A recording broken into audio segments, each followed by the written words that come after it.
Moving on to the Breeders' Cup Sprint, where Jackie's Warrior will try to correct one of the few blemishes on his terrific career, avenging his upset in this race last year.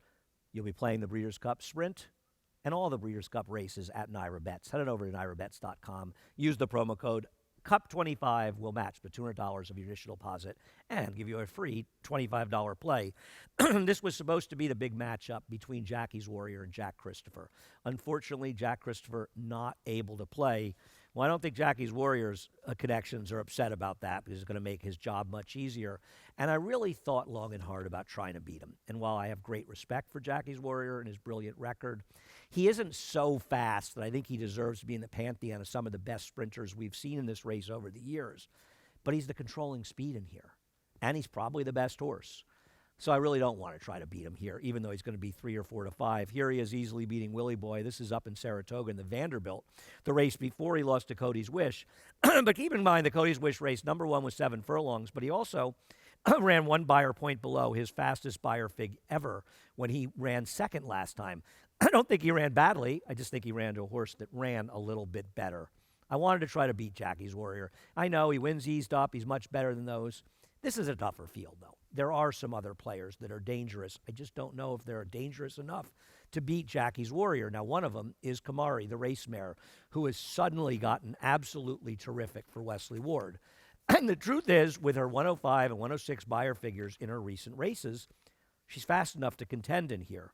The question is whether or not you're really confident that she can run those races, because beating Lady Rocket and beating Frank's Rocket, Lay's Rocket and Frank's Rocket, in back-to-back races is not as good as beating Jackie's Warrior. But Wesley Ward's going to run her at 6 furlongs here instead of 7 furlongs against the girls. I respect Wesley. I think she'll run well, but at around 3 to 1, I don't need her to beat Jackie's Warrior. I think he's a better bet at 4 to 5 than she will be around 3 to 1. Are there other players in here? Well, some will tell you Elite Power is one of them.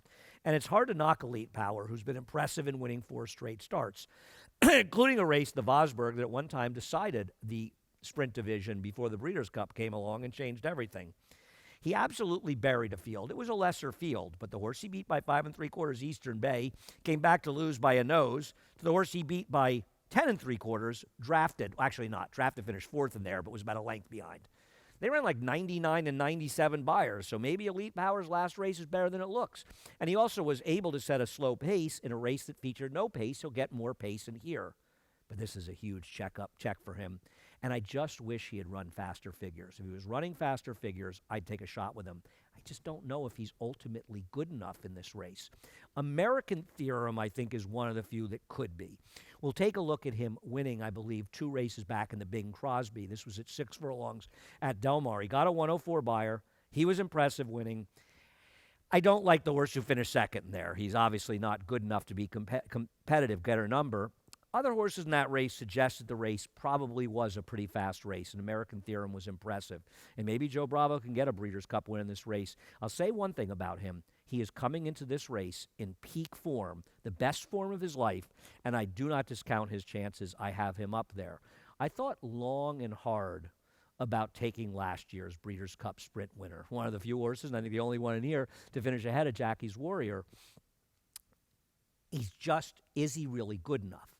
And I have to think a better version of Jackie's Warrior shows up this year. Now, we'll show him winning last year's Breeders' Cup Dirt Sprint, coming from well back to get it done by a nose under Jose Ortiz. Luis Saez will be riding this time. And he's a good horse. He hasn't gone on with it, though. He hasn't shown this year to be as good as he was last year. But Miles Ahead, who he beat last time, came back and ran a reasonable race. And you know what? Knee Deep in Snow, who was 3rd in there, came back and ran 2nd behind Jackie's Warrior. So it's not as though he beat absolute bums, and maybe he's pointed well for this race, just like last year for his trainer, Wayne Catalano. So I actually picked him 2nd. I just didn't want to take Kamari at a short price as the one to beat Jackie's Warrior. I put Jackie on top, ultimately not trying to beat him. I've got American Theorem and Aloha West 3rd and 2nd, respectively, and Kamari 4th. The Breeders' Cup Sprint. Will Jackie's Warrior put a crowning touch on what has been an absolutely terrific year? We'll find out in just a few days. Head on over to NYRA Bets to bet the race, bet all the races. Use the promo code CUP25. We'll match up at $200 of your initial deposit and give you a $25 free play.